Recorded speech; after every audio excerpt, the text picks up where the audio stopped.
I'll just ask my colleagues to come to the stage.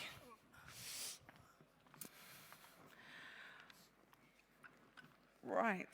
So for those of you that don't know me, my name is Sarah Jane Grant. I am a director at LXA.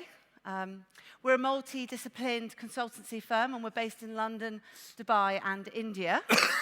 And we are extremely proud and honored to be part of Griff LAUNCHBOX. We're actually founder sponsors of Griff, and we've been here for the last 6 years.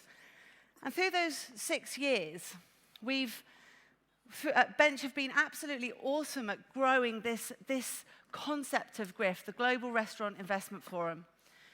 And through those 6 years, we've all become a community of like a family. And there's a real sense of camaraderie between all the different consultants, the restaurateurs, and it's really built a really exciting vibe. And I hope you've enjoyed that over the last couple of days. And it's through that family, like any family, we have the godfathers, the wealth of knowledge and the senior experienced members. And we also have the young and upcoming exciting concepts that are making its way into our industry. And what we have here, what we have at the LAUNCHBOX is where we really capture the essence of Griff, where we're looking to marry exciting new concepts with investors. So just without further ado, I'd like to introduce you to our judges, our dragons, if you like.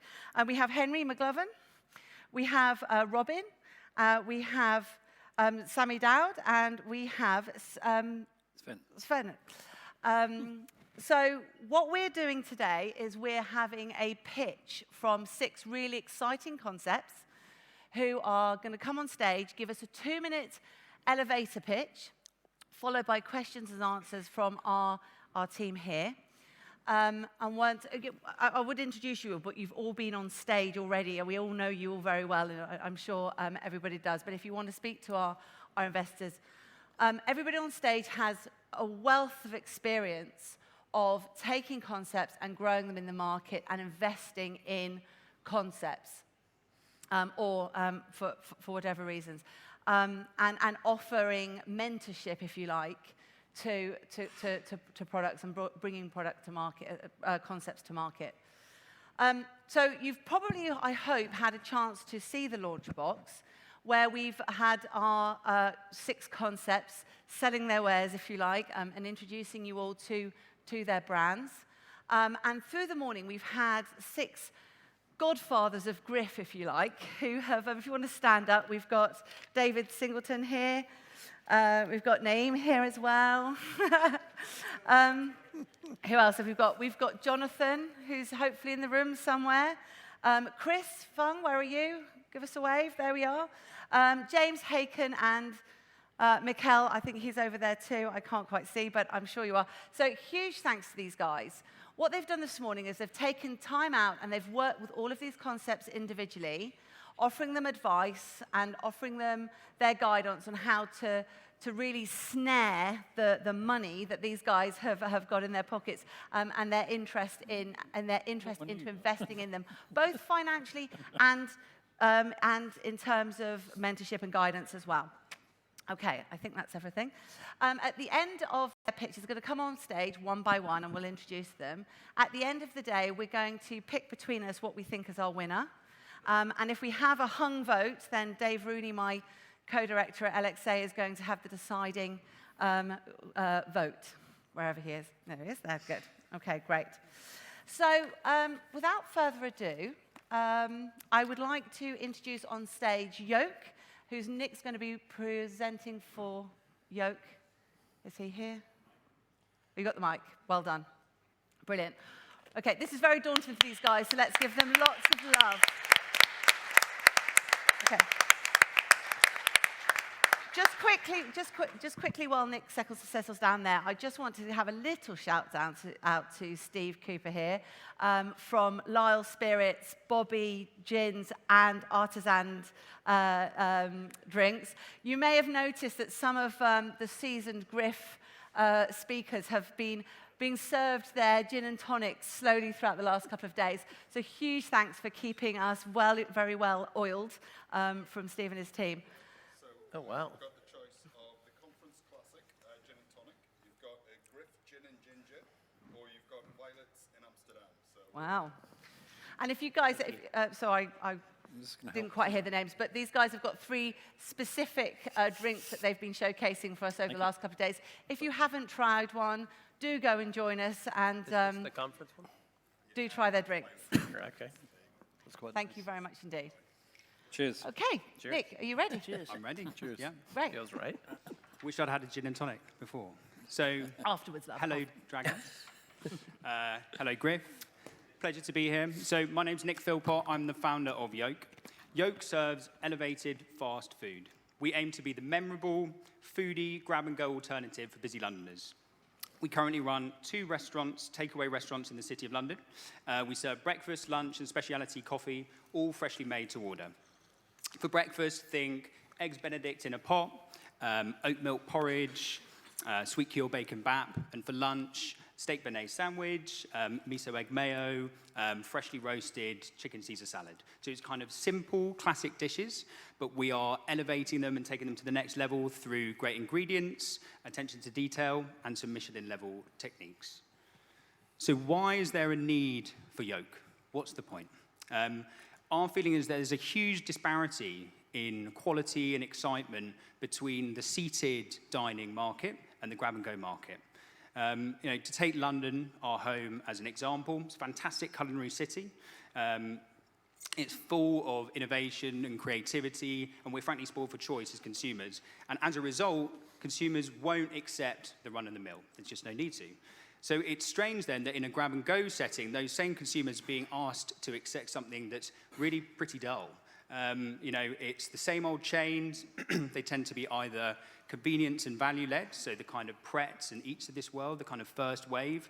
And then a lot of the recent or more recent growth has been health-led, so Leon, Itsu, Crush. What we think is sorely lacking and kind of crying out is just something that's flavor-led, not crazy rocket science, but something that is delicious, that aims to be something that people can, really look forward to and get excited about. So that is where Yolk comes in. Now, we're still fast, we're still good value, we still have healthy options. Those are kind of non-negotiables, especially these days. But first and foremost, we are here in the pursuit of delicious food. Now, luckily, it seems that we've struck a chord and that Londoners agree with us. So our first site's very successful. We are doing double-digit EBITDA month to month. We have a really loyal customer base. We recently opened our second site, and we expect to pass break-even for the first time this month. We've got huge amounts that we can still improve upon. I'm close. Huge amounts we can still improve upon. We're doing a big menu and ops upgrade in March, but the model essentially works. We're very excited and ambitious for the business. We'd like to open 20 Yolks within 5 years. We can operate out of small A1 sites, 300K to open, payback within 3 years. We're now looking to do a larger funding round in Q2 this year. I'll wrap it up there. Yes, well done. Thank you. well done, Thanks very guys. much. That Love was to hard answer to any do, huh? Brilliant. Right, so we're now going to go over to our team over here, and let's start with you, Robin, because you're a seasoned Griff Den. Let's heard about that. I guess. What do you think of that? I thought it was a fantastic presentation, well articulated, and elevator pitches are quite tough, so you got it all out, which is great. Yeah. So full kudos to that. What do you want from an investor? I think what we're really looking for is a partner to help us scale. We're very lucky that we have some great, we have a great board, some great investors in our current group who bring a lot of experience and expertise. What we don't have at the moment is someone who's kind of been there, done it before, seen the pitfalls. It's very well and good and great. We're very proud of getting to 2 sites, but to go from 2 to 7, from 7 to 20, we recognize there are some big jumps there. So I think we don't just want a check, I don't think we'll be saying no to any checks anytime soon, but we would really like a partner to help us go through that process. Okay, thank you. Brilliant. Sami? So, sorry, I think maybe a bit controversial, but if you don't necessarily need the money at the moment, where do you need the help? Well, we will certainly need money. So we've already started looking at sites for site 3, 4, 5. We don't have the cash for that at the moment, so there is a cash need. Yeah. And, you know, we'd like to get moving. And I think, you know, as I say, we're very confident moving from 2 to 3. Not to say that there's not more that we need to work on, but you know, I think, in my mind at least, that kind of 5, 7 site moment is a real change where we need to, you know, at the moment we're very lean in the business. It's me is the central team, plus, you know, we've got a part-time head of marketing. We put in partners where we need to on kind of property, food safety, whatever it may be. That's going to have to grow, and we're going to need a kind of clear operational structure that can really scale.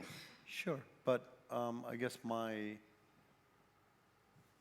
point is you did one, and you built another one. Yep.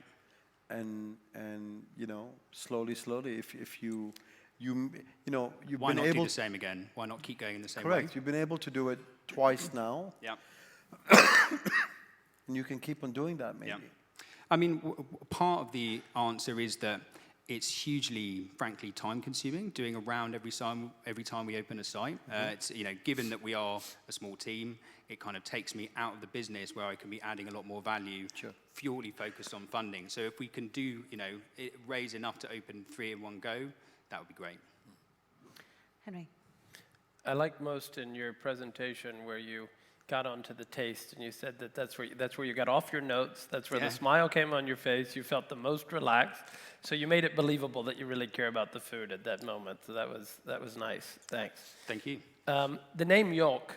Yep. What's up? Why? I mean, for me, yolk is the kind of rich, unctuous, delicious center of something. That's what the kind of word evokes for me. It's also, I just like it as a word. It's punchy. It looks good. It's like one of those one-syllable things which seem to work well for grab-and-go concepts. But yeah, you know, it's not that we are the egg place, but it's that I think what a yolk represents, also the kind of, you know, to be, you know, the great versatility of eggs in a kind of chefy context. Those are the kind of things that we want to evoke with it. And just so we have a sense of the way you think, what did you change from the first one to the second one? What did you learn and change? Gosh, I mean, the biggest change is, I think we're going from month 1 of the first one to month 7 of the first one. You know, when we opened, we made a lot of mistakes. So we used to be a pop-up. We did some street food, residencies, things like that. Our last pop-up was a kind of long-term one in a little shipping container, doing a mini version of our concept. But going from that to a fully blown version of the concept, we just got a lot of stuff wrong, to be honest. For one thing, we had a bigger team, you know, we've got bigger overheads, we were kind of bleeding money too quickly. And also, we just got the menu development wrong is a large part of it. So we had a bunch of things that just didn't sell, wastage was too high, ops weren't smooth enough. You know, for all of this, the real balancing act for us and the real challenge, which is a really interesting challenge, but an ongoing one, is we want to make food that's really delicious and exciting, but we need to make a lot of it because we can't sell, we can't mess around and, you know, so it's not, we don't have time for a fine dining approach to it. It needs to be, easy to repeat for lesser skilled staff, and we need to be able to do it fast. And I think we just have, you know, we were maybe too fussy in our recipe design initially, so we had to really, pretty quickly, I mean, it was quite scary when we opened, we had it wrong, we had to get it into shape pretty quickly. So over those first 3 or 4 months, I think just simplification, focusing on a few things really well, which we talked that talk before we opened the first site, but we didn't really live it. That's the biggest change that we've had to make. Thank you. First of all, congratulations on the concept you created, but also on this presentation. Thank you. Well, as you can see, the 3 big investors here on this side. That's not really my role, but I could definitely give you advice or mentorship when you would like to come to Europe and to Northern Europe, especially also Netherlands, of course. That was my question. You said you wanted to open 20 in the next coming 5 years. Where would you like to open them, and do you also see potential outside the UK? Yeah, absolutely. I mean, I think our ambition, that 20 I see at least potentially all coming in London. I think there's plenty of headroom for at least 20 in London. I think that at that point is a kind of a bit of a decision point. I think potentially there's headroom for, you know, if we were, you know, our plan and our investor kind of drive is towards an exit after year 6. or in year 6. So the idea then would be that there would be a clear growth story for that exit. I think at that stage, still headroom in London for me. It's an amazing market. It can support a lot of sites. No one walks more than a minute to get their lunch, which is kind of both frustrating but also liberating because there's very little cannibalization close to each other. But I do think that beyond that, international expansion is where we would look. I think that, I think travel hubs and things like that in the UK, yes, but I don't see a massive market in the same way that Pret, for example. I know it's another category, but it's so focused on London.